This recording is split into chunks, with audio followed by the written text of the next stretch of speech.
Oh, hi, everybody. It's Nancy Reyes from For Your Canine And Joanne Soyke from For Better For Worse. on the road again. And, and Lisa Vatasco with Canine Defined.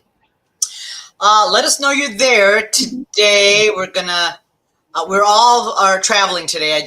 Joanne's on the way home from Wisconsin, and I just got home from California. So this was a kind of a travel day. And I just was commenting, summertime doesn't like me. I went to California. You would think the weather was hot. Oh, no. It was very chilly. It was nice and hot here, but it was pretty chilly there. I'm like, why is summer avoiding me? Anyway, so today our topic is summer and dogs, right? It's not quite summer yet, but we kind of want to get thinking about it, kind of ready, and chat a little bit about some, flea prevention, flea and tick, and some of the other things that are issues during the summer. And just to kind of have you start thinking about them and getting ready and prepping for your summer adventures with your dog. I know we've had a few shows in the past about, traveling with your dog, which is obviously it's something we all may want to do, and looking for, places to board and things like that. But this is just to have, just getting ready for summer. We saw somebody recently told me, and this is kind of why this topic came up. She was on her way somewhere, and she saw a woman with a chocolate lab on the street, and the lab was on the ground panting really hard.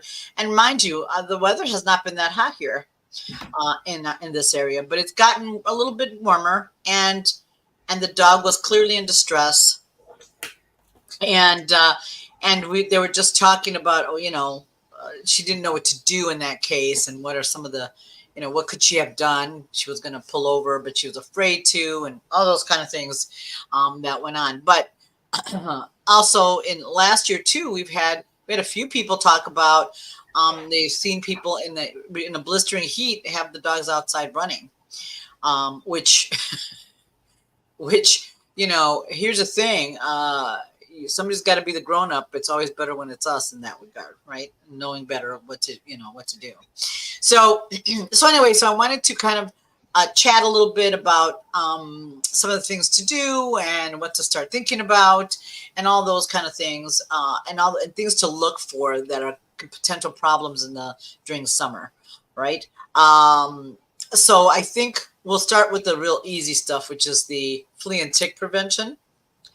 I know we all have different thoughts about it, and things we do different. There's a natural homeopathic, as well as the frontline and the Bravecto and all those other things. So we're gonna, I figured what we can start off is sharing what each of us does for that particular realm, right? What we do, and also just chat about the different prevention, the flea and tick stuff that is out there, and some of the things to think about. So Joanne, you want to start? What do you do for your guys? I'm bad. So I'm lucky. I got short-haired dogs. I only have one long-haired dog. I don't do anything. I live on a ravine, and so it's funny. I don't get ticks. Knock on wood. I don't get ticks in my yard. And I'm really observant with the flea stuff. So, like, the moment I see them itch, I'll grab them and kind of flip them over and start combing through them, something like that. I had a flea infestation once. That sounds so terrible, trashy, but like I did. It took me 4 months to get rid of them. So, like, if I see the dog scratch more than like once or twice, I'm like, what is that? And I get out the combs and everything. So that's probably not ideal. Don't do as I do. But short-haired breeds really, really help. I mean, yeah. So Joanne, did you ever use Wondercide? No, that wasn't you. I did not use Wondercide. I did have a natural, like, if we were back when I would take them hunting, like for hunt tests and stuff in the really tall grass. So I had a mix of rose geranium, witch hazel, and I would spray that, and it seemed to keep the ticks off of them. I also will tell you, especially for fleas, because like ticks, the stuff for ticks, it's like by the time you catch it, if it's been attached for a prolonged period of time anyway, yes, it'll die, but it transmits stuff. So I really just kind of comb over them and all of that. But fleas are rough because all it takes is one flea to lay eggs, and man, it's a rough time. So I do keep Sentinel in the house. So if I find a flea, I do dose my dogs with Sentinel, which is a heartworm medication. It's Interceptor, and it also contains a growth inhibitor. So if a flea lays eggs, the eggs will never hatch. So it sort of stops that growth cycle immediately, and I've found that to work super duper well for me. Okay. All right. How about you, Lisa? Well, I think you have to consider your lifestyle to determine what's necessary. I have a space that's not a lot of trees. I think I have one in the dog yard and then on the perimeter. And believe it or not, several weeks ago, and 3 weeks in a row, a few days in a row, I ended up having ticks crawl on me as I was laying in bed. The ticks were not relative to my dogs, but they were relative to my husband, who mows the perimeter of our yard, right? Oh, gosh. So I was laying there like, yeah, it was upsetting. So I was like, you need to I don't know, do what you have to do to get rid of all the bugs around you. But anyway, for my dogs, there's a couple of things. I'm very particular. I have dogs that have ivermectin sensitivities, so they have to be particular with certain heart meds and stuff like that, but or heart prevention. But I also do. There's a couple of things. There's Dr. Becker has a new thing out, or new is relative, right? So it's neem oil, I think it is. Oh yeah, neem oil. Witch Yes. hazel, a little bit of she posted on the Forever Dog, her and Rodney Habib, aloe vera, and then also a little bit of vanilla extract. So that's a spray, and the dogs that come for day school, I want to make sure they don't go home with stuff, right? When I had 3 ticks in a few days, I was like, what is happening? Because I don't have tons of trees around and stuff like that. We have wildlife, but still, I was concerned. There's another, it's 3 parts, diatomaceous earth, yarrow, and neem. And it's a powder, and that was from Dogs Naturally. So those are a couple of things that I've used. And honestly, I don't have a lot of ticks in my area because we are not around a lot of trees and stuff like that. Have I had fleas? Yes, but not recently. The last time I think I had fleas was when I took home that Papillon. Nancy, you remember? Yeah. The little Papillon female, and they gave her Capstar or whatever.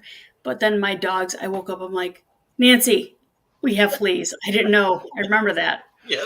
So we had to clean everything and whatever. Yes. It's so concerned about coming to work, and I didn't want to pass it and stuff like that. So that was a little concerning. But we did the flea tick, all the stuff to help alleviate that. And it's up crazy because I got the ticks in Chicago versus Chicago-ish versus where I am now. Where you are now, where you have more land. Yeah. I do a combo of, because my dogs are around other dogs. So while I don't go in the woods a lot and I don't, do too much of that, my dogs are around other dogs often.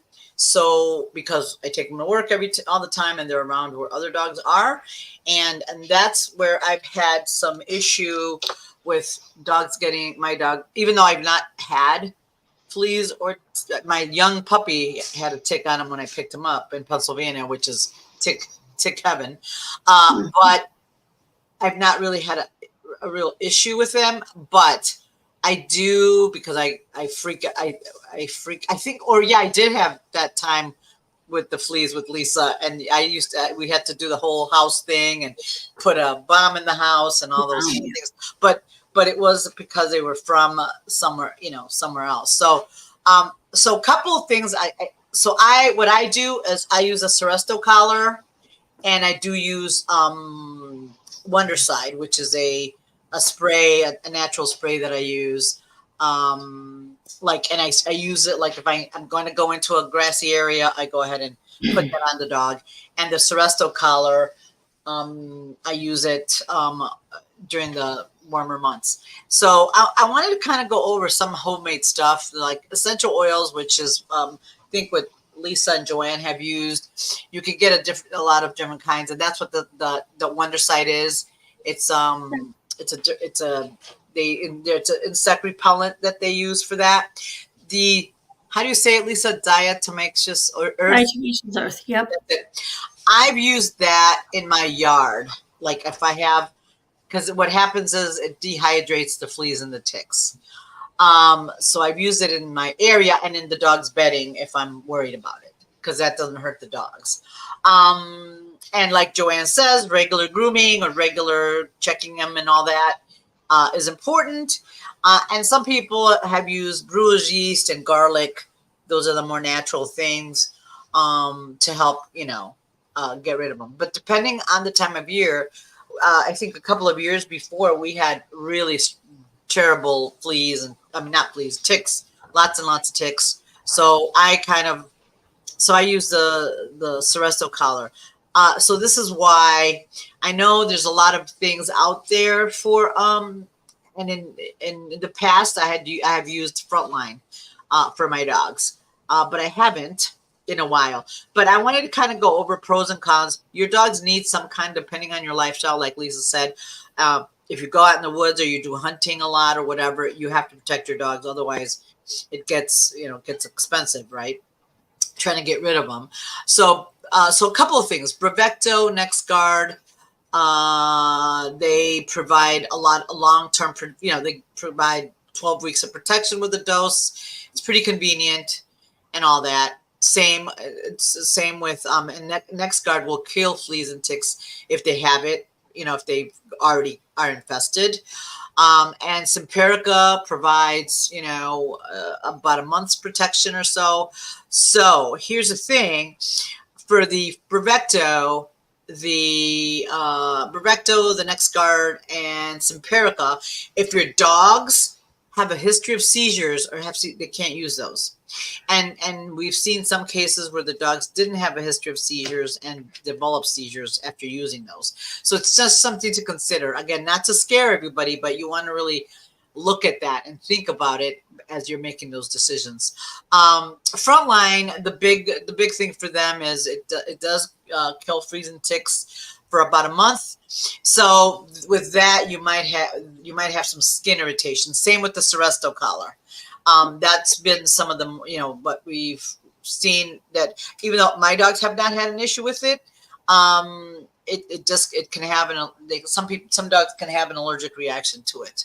And the Seresto my dog got sick on the Seresto collar. Who? Fire got sick on the Seresto collar. Yeah, and that's what I mean. It depends on the thing. So the Seresto collar, that's what most of the people who've had an issue is that there was a allergic reaction to the collar.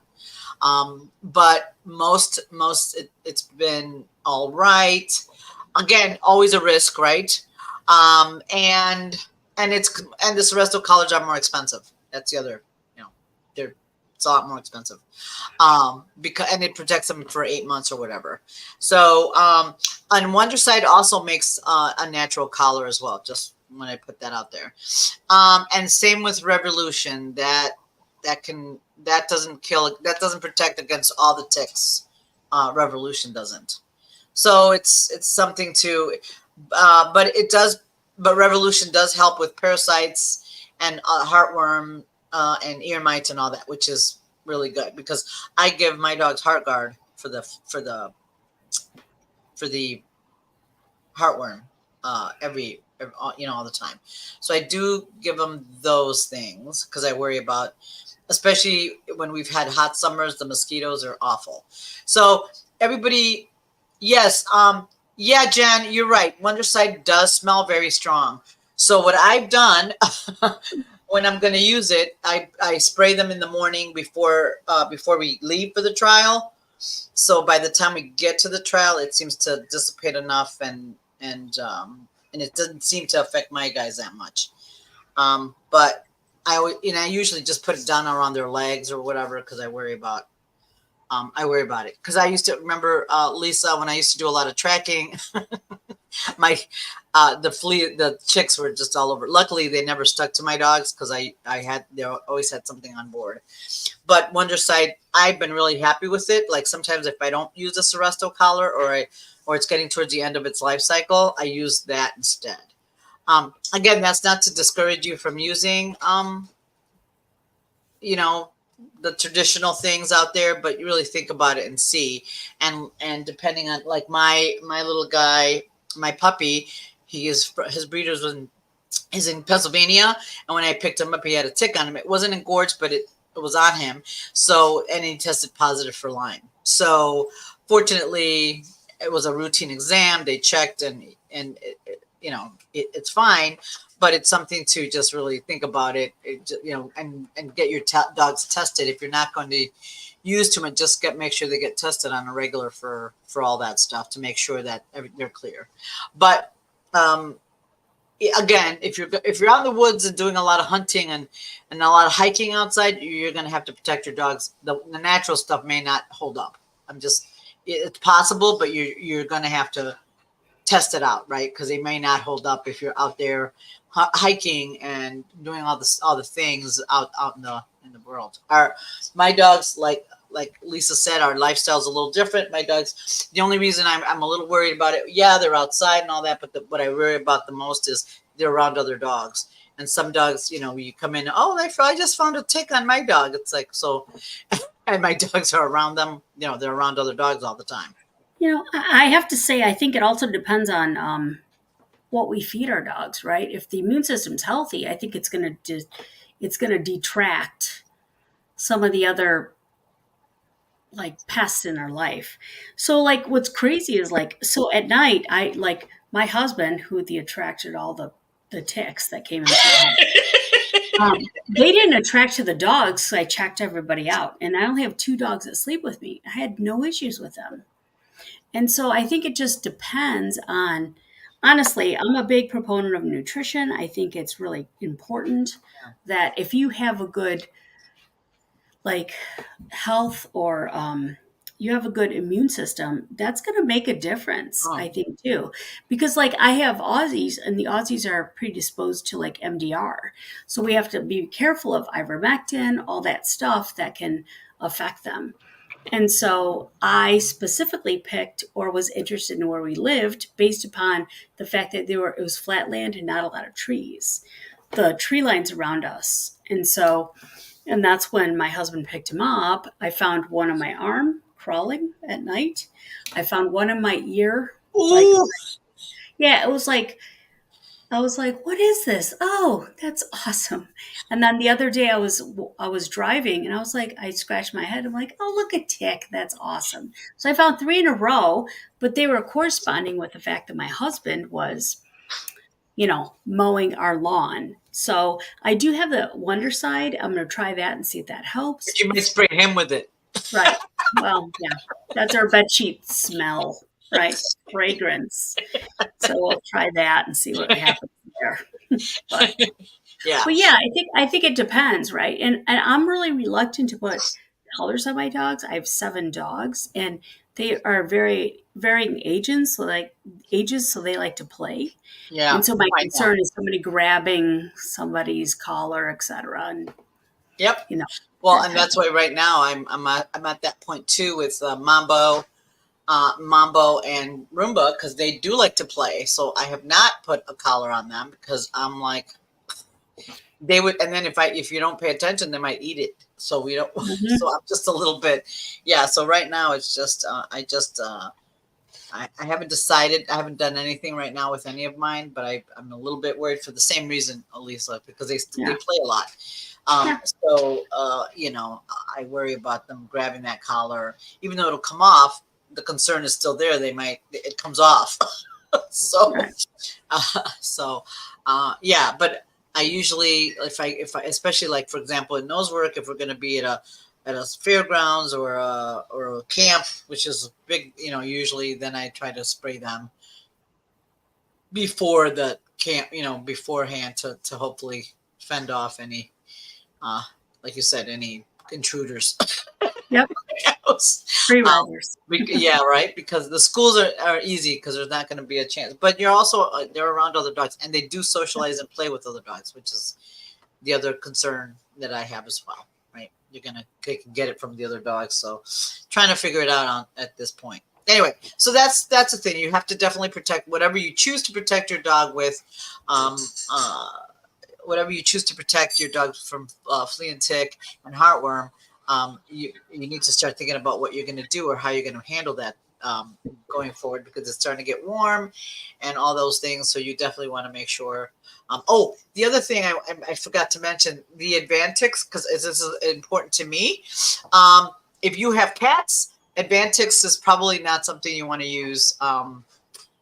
If you have cats in your home as well, because it's very toxic to them. So Advantix would not be something you want to use if you have cats too, right?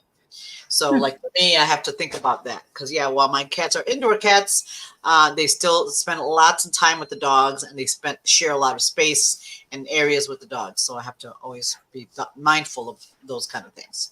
Um, so something for you to think about if you have cats as well. Advantix is very toxic to cats, so you want to be kind of thinking about that, right? Uh, the other thing I wanted to talk about is a little bit about heat exhaustion, because I know now that the summer it's getting better, the weather's getting great. Um, Making sure that you're prepared when you go out on a walk or a hike, even it may not seem all that hot to you. Depends on your dog and how they, you know, how they, their hair and their fur and how they tolerate the heat. So you want to be really mindful about how, when you start taking your dog out and walking them, how they're handling that heat, right? Because even though you might think it's, it's not that hot, but the dog will tell you it is. So you really want to think about that, especially if you have dogs that have, they're a little furrier, have more fur. They can even the dogs that don't have a lot of fur can overheat. So you want to be mindful and have water with you at all times, that you can pour on them and all that. Yes, yeah, yeah, Sue. The cat, it's very toxic to cats. So yeah, because of that, I can't use that. That's not ever an option for me.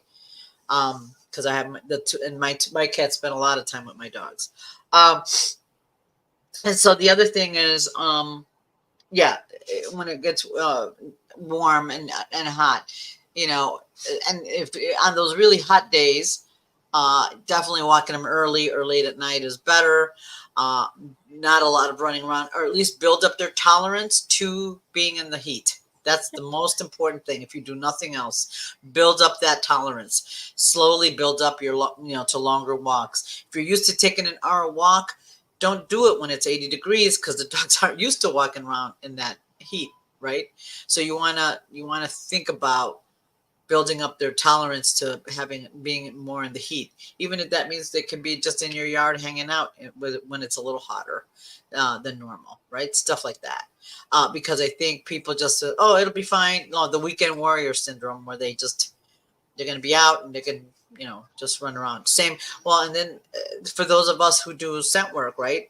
They're going to be sniffing in the heat and all that stuff. So we have to make sure we have all the things to keep our dogs um, cool, and make sure they rest really well and all that so that they can handle the heat, and just have them tolerate being in the car in the heat, even with the doors open and all that, to make sure that they can handle that pretty well. So building up their tolerance for those things is really, really important, because it's one of those things that people just, I don't know, he seems fine.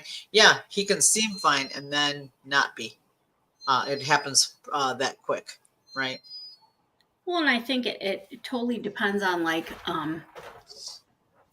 what we do with our dogs throughout the day, throughout the year and stuff like that. Like I was like today I was out more with my dogs and playing with them.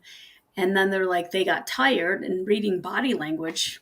Hello, the key to being an owner to understand what is too much and what's okay and what's not enough type of thing. You know what I mean? It's like it's so important to be able to read who your dog is. Like my dogs are on the go. Even Riff, 5 pounds, he's like he's panting. He lay down and he's like breathing heavy, and my husband's like, what's he doing? I'm like, he's cooling off. He's just trying to be. And the other dogs, and then everybody's like laying down, they're all calm, cool, and collected, but they're panting because they're trying to cool themselves off, right?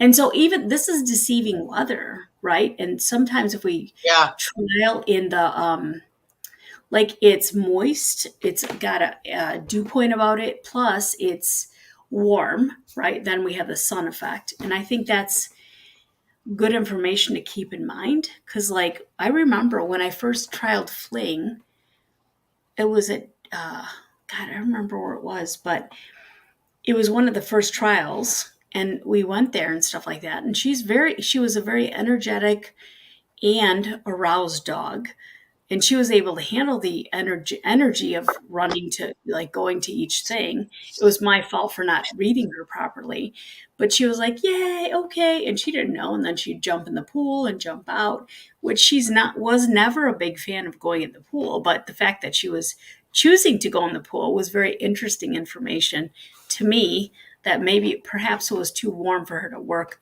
in an efficient manner. You know what I mean? Right. So Well, and that's a good point, Lisa. Like some dogs are good about taking a break and cooling down and letting us and doing it naturally. Some dogs, not so much, right? Like I don't know, Joanne, does Bam like is he able to stop himself when if he gets too warm, or will he just be too psychotic to do that? No, he's actually really good about that. He doesn't stop for long, but he will. He's like, just count to 30, and then I'll go. Who doesn't stop is Fire. She's like, I will go until I have a heart attack. So, Mm. especially playing ball, the repetitive border collie. Yes. So yeah. So I Yeah. really have to monitor her. Yeah. Well, and that's the point, right? So if your dog isn't good about cooling themselves down and all that, you need to do it. Even though it's no different than a child that's overtired or overheated, you're going to make them, go inside, cool off, even if they're whining about not wanting to do it. It's important that you give them that time if they're not able to do it for themselves, right? So Jennifer wrote, herding breeds are bad for that. Yep, Yeah. you're correct. Yeah. Truly, they Any are. dogs that love like ball and they'll play ball till they fall over, you have to be the grown up and interrupt that behavior, because otherwise Yeah. it's not going to be good. And and as you start going through the warmer months, you need to give yourself, make sure you have water with you so that the dogs, can stop and give them water if you notice that they're panting too much. Because I know some of us, we go on a regular walk, we don't worry about the water because we're, you know why would you worry about it? It's you're only going for your usual walk. So And I think if you've never seen a dog like pass out and like fall down and like from heat exhaustion, if you've never seen that, it is very scary. That's all I'm saying. I remember one time we had a dog who was here. He was the target dog, right? A bull terrier. His name was Mac. And so he was super excited, wanted to play with dogs. His muscles, his body was so thick and strong, it couldn't keep up with my border collie or my herding breeds, right? It's just not designed to do that. And so he was like wobbly and stuff. I'm like, oh boy, we're need to take a break right now, right? So like he stumbled, and I'm like, okay, everybody lie down. Let's just hang out for a minute. to give him a minute to like recollect himself. But if you've not seen the wobble and then the collapse, it's very scary. And in some cases, if you don't catch it soon enough, it could be more than scary, Yeah. right? It could result in a lot more risk to And the if you dog. have dogs Yeah. like boxers, Bostons that have the squishy face, really Yep. important. Short nosed Well, dogs. and if you talk to vets who deal with that in the summer, what they will tell you is the chance to go help your dog not have damage, right? Permanent damage or things like that, is to cool them down before you bring them in. So even if you can't help them, right, and they need to see a vet, still taking that time where we have ice water, or Yeah. super cold, cool them off as best you can on the way to the vet, even if it's in the car. Getting that temp down sooner rather than later is going to make all the difference in the world in terms of recovery. Right. So is that like cool water on the belly and the paws? Like, what have you guys heard? Because there's so much out there. Yeah. So they used to say rubbing alcohol on the pads of the feet because it's more rapid evaporation. I think they've said now, like, it's not great. So really cool water to ice water, on bellies, armpits, pads of feet, inner ears, like, because that's got a lot of blood vessels right at the surface there. But that's what I mean. Bellies, armpits, feet are really the big ones. Yep. Yeah. Around the neck, chest, belly, and feet and stuff like that to help cool them down. So yes, that's and then monitoring their temperature, right? Their But yeah. I think it all goes along with like having like knowing how to take blood pressure, knowing how to check their heart, knowing how to Yeah. check their pulse, all of that, which is like first aid stuff, which is something, if you find something close to you, do it because it will only help you save your own dog or somebody else that is in your charge or somebody happened to have stuff. I remember when we were at Moas Park and uh, um, Cynthia had Piper. Remember when Piper had a seizure? Oh I yeah. never saw that before. I never did. And I was like, what can I do? She's like, no, we just have to stay here and make sure. And she was in an open space, so it wasn't like a lot of stuff happening. But it's really scary. And then Simon had it, and then he had it in this room, which is like I have crates around me and stuff like that. And he was literally rolling around hitting crates. And I think it's so like if you've never dealt with it, it is so like it causes you to be so helpless. Like, what do I do? How do I help? How can I, make Right. you feel better? Other than it's like it's supporting the animal through that. So yeah, but I Yeah. think be like taking a first aid seminar or something like that is a really good deal. Like to Yeah. help you know how to deal with stuff. Right. Yeah. We have a vet tech on board here. It says cool water. Yes. Use caution with ice or cooling too fast because that can cause issues as well. So Mhm. nice and easy. Nothing, no, because everybody tends to panic. I think keeping calm is the best thing you can do, and then treating that. Mary says that she's read that dogs with white furs who sunbathe have a higher risk of cancer. Um, I don't, I don't, I don't know if they have a higher risk. I know that the dogs with white fur, and this is, I wish I had a picture of I had a Pomeranian Eskimo mix, Bandit, my first hard dog, that little thing, and he was big, white, and fluffy. Well, the hair for dogs that are furry, like the Huskies and Keesons, and that hair keeps them cool. My husband thought he was doing me a favor one day and took him to the groomer and had him shaved. Oh boy. And then I had to then that whole summer spend keeping him out of he couldn't be outside too much because I was afraid of him getting sunburn because he didn't have that protective coat to help that. So yeah, those of you who'd like to shave their dogs for the winter, don't do that. I mean, for the summer, don't do it. Uh, the coat is what helps keep them cool in during the summer. I know it doesn't. It seems counterintuitive, but that is true. their fur helps keep them cool. Yep. Cutting it off just makes it that much worse for those breeds. So don't Yeah, shave. and I will tell you, owning a Vizsla, who is probably as slick a hair as you can kind of get, right, in Yeah. some of the dog breeds, I do notice he gets cold fast, he gets hot fast, faster than any of the other dogs because there's no double coat, right? It's just such that Right. single layer. And so, really trying to monitor him at 80 degrees for him, he's panting. And it's like, wow, really? Everybody else is fine. But it's because he doesn't have, any of that shielding.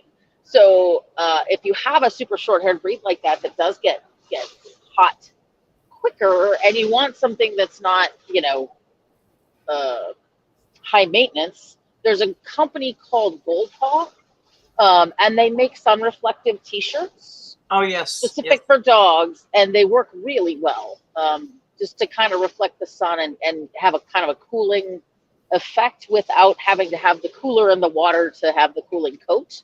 It does, just more of like a sun shirt, kind of as humans have. Yes.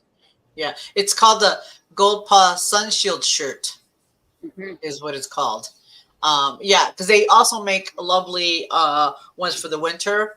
But yeah, because that's what I mean. A lot of, and I know it sounds very counterintuitive, but I promise you, it does it matters. They have a coat. They have an extra coat for a reason. And so you want to definitely. And here uh, I'll put the company. It's Gold Paw series, and they do have a cooling one, which is really helpful. And they also have raincoats and all kinds of other stuff. But if you tend to have a dog that tends to have an issue, and those of us that are in the dog sports all probably carry, have cooling coats because we compete with them and all that kind of stuff to keep them to keep our dogs cool. But these are great for like just going for a walk and like Joanne says, to keep that reflect that sun a little bit and keep them cool. Because a lot of us that go to trials or whatever where we do put the cooling coats on them to help them maintain that regulate that body temperature so they're not out running around. Especially, well, these days agility is done inside mostly in a climate controlled, but nose work, some of us are tracking and all that. It's outside, so you have to kind of think about that and have to keep them as cool as possible. So having said that, like um, some people like Lisa alluded to with the pool, dog jumping in the pool more. You have to be careful too, because you think, oh, they can still get heat exhausted from jumping in the pool and swimming a lot, and not have and not be under supervision. So you have to really think about those of you who are, with when you take your dogs, and especially if they hadn't been swimming in a while. They again, same thing. They're not conditioned to swim that much, so you have to make sure that you build up that conditioning, and giving them regular breaks during your swimming is really really important to help to get them conditioned, as well as um, you know giving them building up that stamina to be able to swim on a regular. Because just because they're in the water doesn't mean that they can't get heat stroke or heat exhaustion, because they absolutely can. So something to consider. Um, I also I like I said, we when I compete with my dogs, now that summer's coming, I got a small pool that I have that I take with me to trials, that I fill with ice and water for my lab, because she's really good about getting in there and cooling off. My shepherd has already been very clear that he doesn't like to do sniffing in the summer because it's too hot for him. But always making sure you have what you need to keep them cool. And if you see your dog struggling, just be the advocate for the dog and stop. Don't do it. Just stop. Because yeah, it might cost just I guess entry fees in the long run, but you'll keep your dog, and he'll stay with you happy and healthy, right?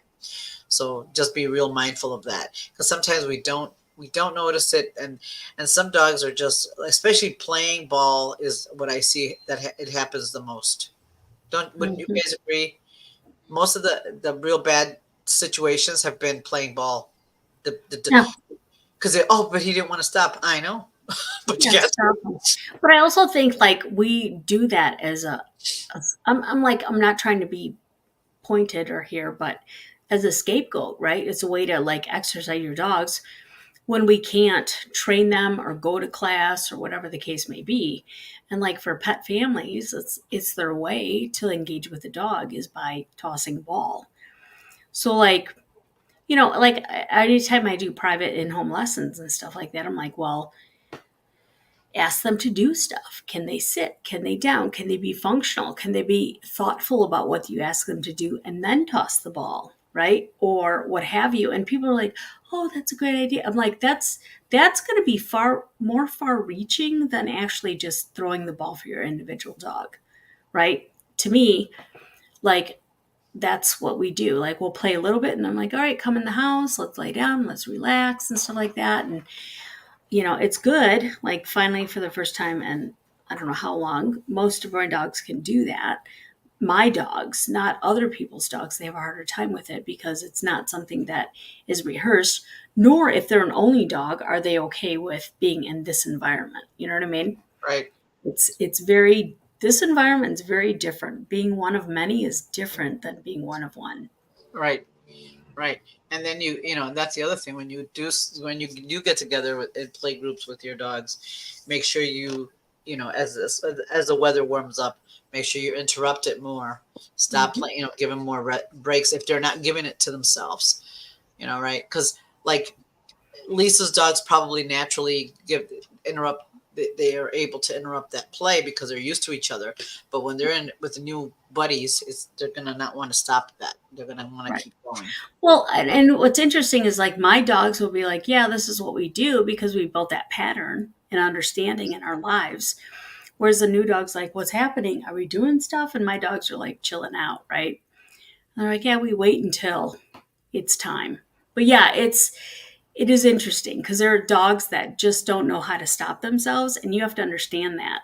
Like you Yeah. need to step in and be the caretaker of that understanding because they will injure themselves one way or another. So, yeah, Yeah. for The sure. other thing is, I think it's a great idea to, those little, usually you see them for the young kids at the camps. They're little bags, little like backpacky, little backpacky shirt bags, real lightweight, simple. It probably wouldn't be a bad idea for those of you who go on long walks with your dogs, pack a little, pack water in there, pack, anything that you might need for the summer in case something happens, and just have that be the bag that you grab, put over your shoulder when you go out for your walk, so that if anything happens, you're ready. You have the water, you have, you might have something to help protect to a towel or something to put water on if you need it, or things like that. And you can just have it by the door when you go for your walk. For those of you who walk your dogs, I know some of you that are on like to take your dogs for nice long walks, which is great. But you should be, just be prepared um, for anything that could happen while you're out there, right? Because it's Well, Go you ahead. had talked about like going into like the pool and stuff and water. Like, I got a bunch of toys for my dogs because I like floaty toys to try and like teach them to swim and grab stuff. And this is another cute little guy. Oh, that is cute. Yeah.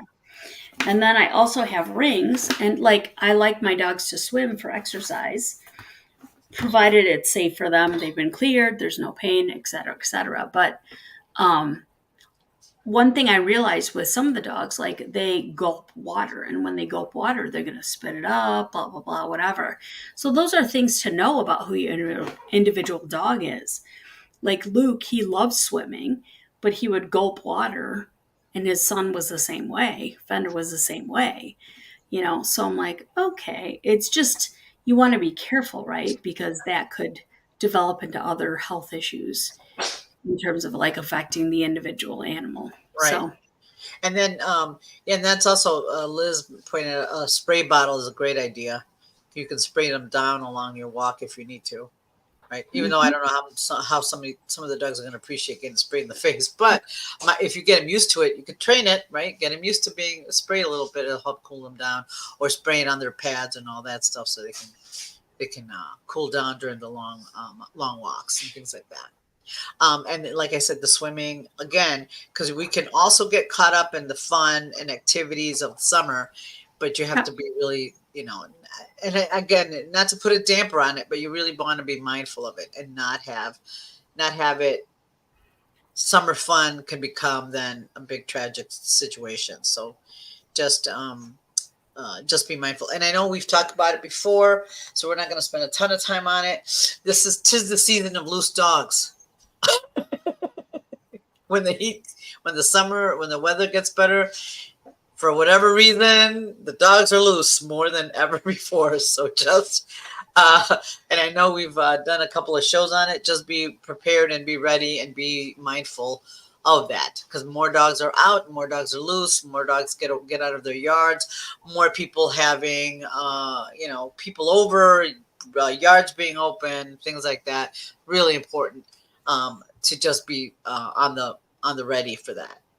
Uh, Oh yeah, that's a good one. Yeah, the cooling towels for $5 at Menards. Yeah, and it would be easy to carry, moisten it, and then you can just and then you can have them cool. You can get one for yourself too, because Sure.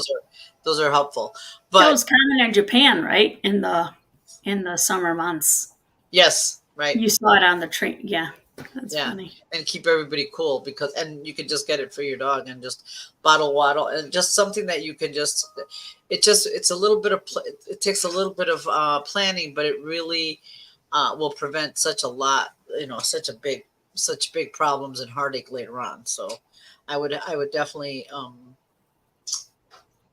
be a advocate for that, right? Having a little bag and having it ready to go. Like in the summer, I try to have the Wonder Side in my car and anything else I might need for my guys, right? That um, and I try to have I have a little cooler with water for myself and for and for the dogs, so that we're all on the same page. Um, so and here's a question for you guys, like one of the big problems we have, people, I know you're not, people don't want you to leave their dogs in the dogs in the car, and those of us that that are dog people, usually we leave the car on, we have the car locked, but the car is running, even if it's for a second. And definitely leaving a dog in a car that's not running is a big hard pass, like no.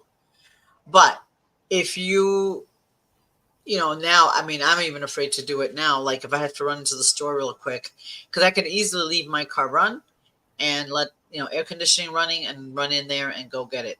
But I worry, people will break your car window and all that. I've seen people put a notice on their car that the car is running or whatever.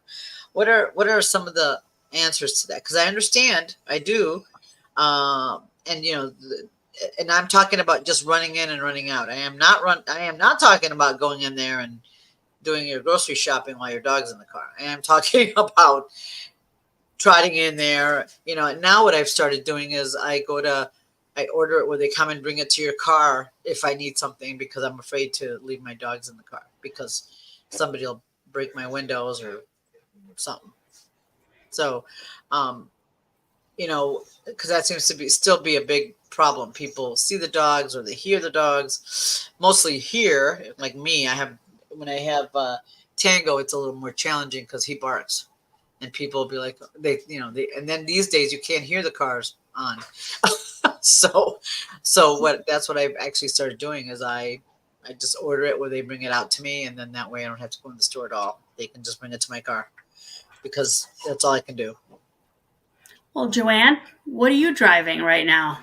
I'm Everybody driving going my mobile house. So, Yeah.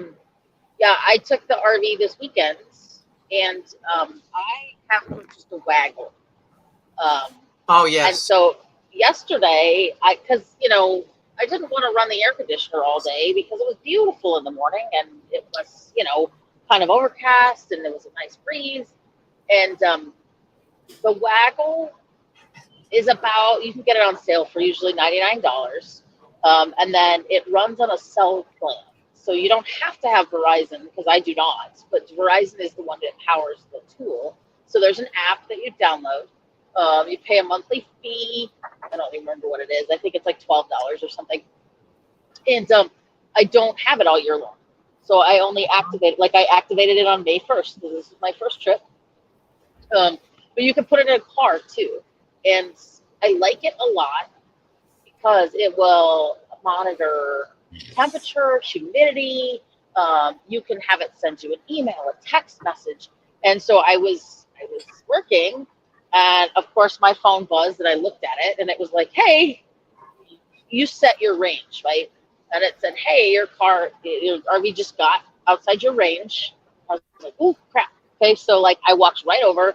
The dogs were all sleeping. Everything was fine. It wasn't that hot, but it told me the temps were rising, and I should take care to do what I needed to so it doesn't get any hotter.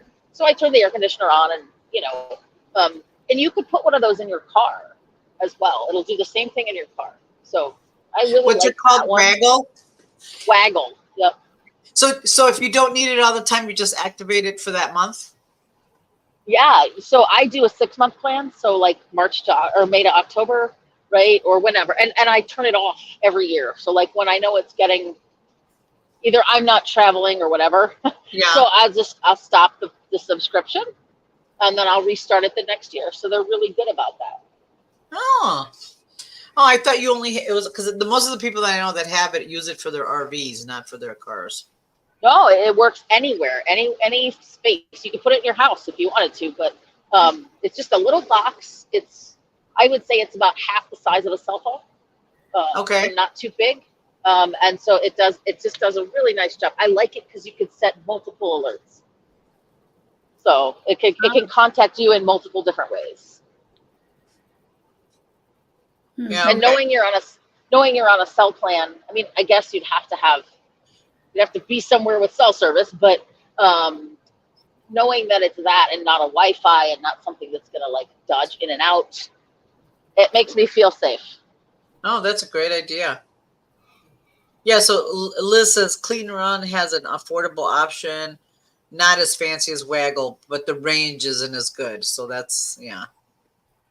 Like you have to Yeah. investigate, right, to see what fits for your lifestyle. Because I have a version of it. It also has GPS tracking. So if anybody takes the car, which I don't know if yours does, Waggle does, but it'll follow them type of thing and Okay. stuff like that.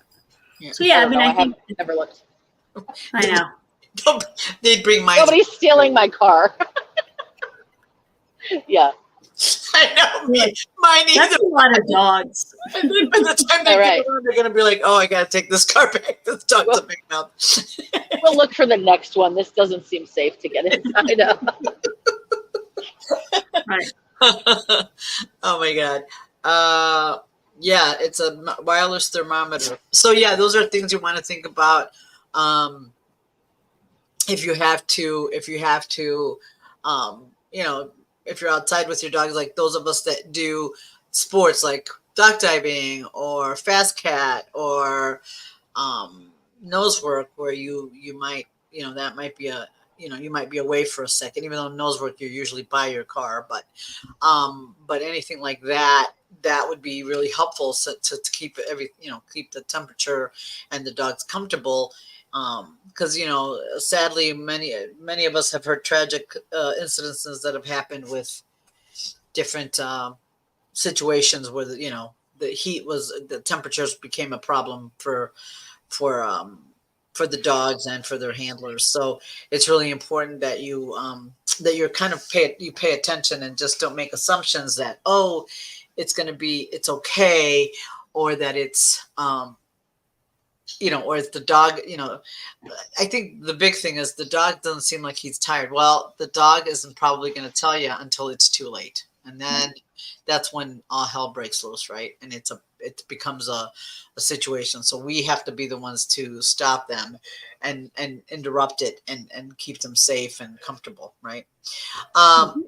so, and again, loose dogs, we've done a lot of shows on that. So you might want to go back and look at some of those.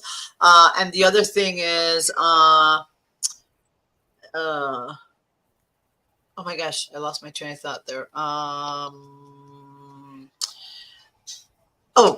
Boarding and caring for your dogs when you travel.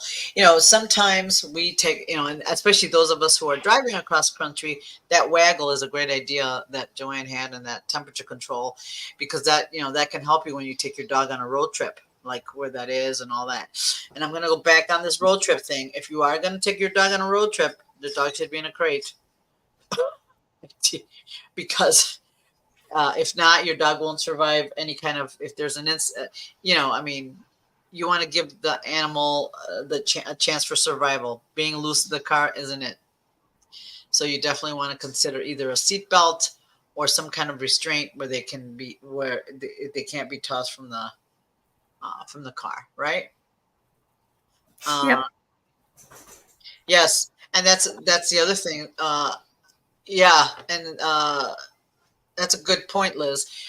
As your dog gets older, they become less heat tolerant, so that matters. And puppies, again, the puppies don't acclimate. They're still figuring out what's comfortable and what's not. So you got to be real thoughtful of when you have a new puppy, how to help them regulate themselves. But senior dogs have a harder time acclimating to the heat and the cold, just like us as we get older as well, right?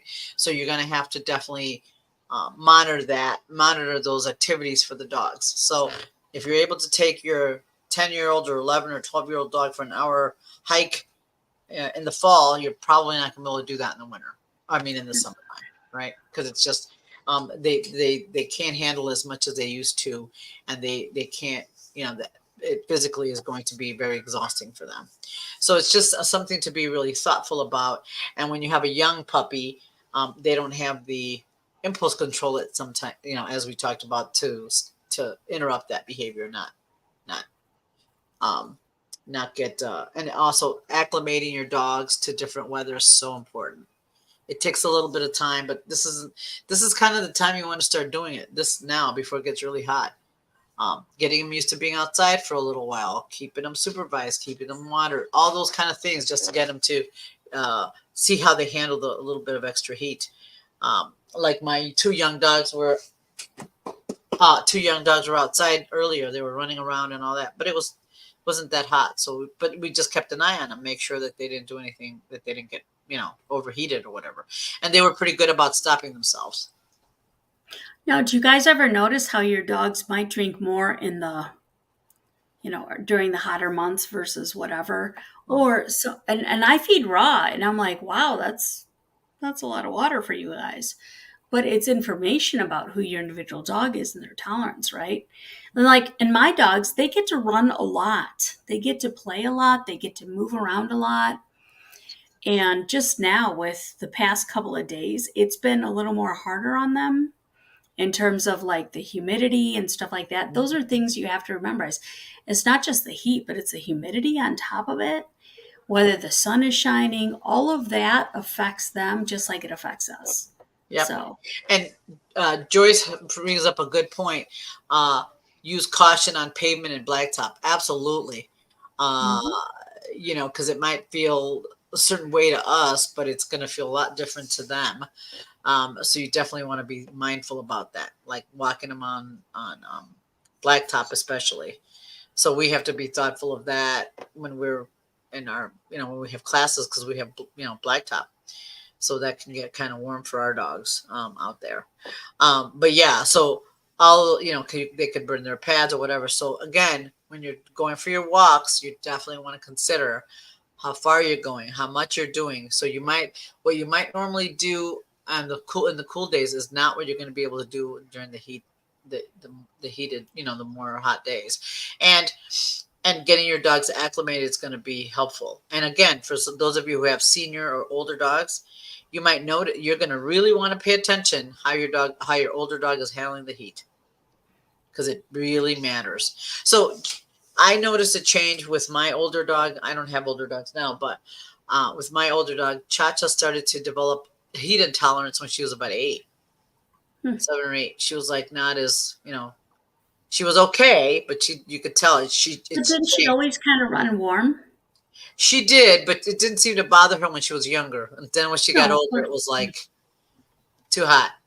Even though she still worked, she was easy to keep cool, but I didn't have to do that when she was younger, right? Where Tango, I have had to do that with him since I've had to do that for him since he was a puppy. Yeah. So, and Joanne, how about Fire? When did you notice her needing more?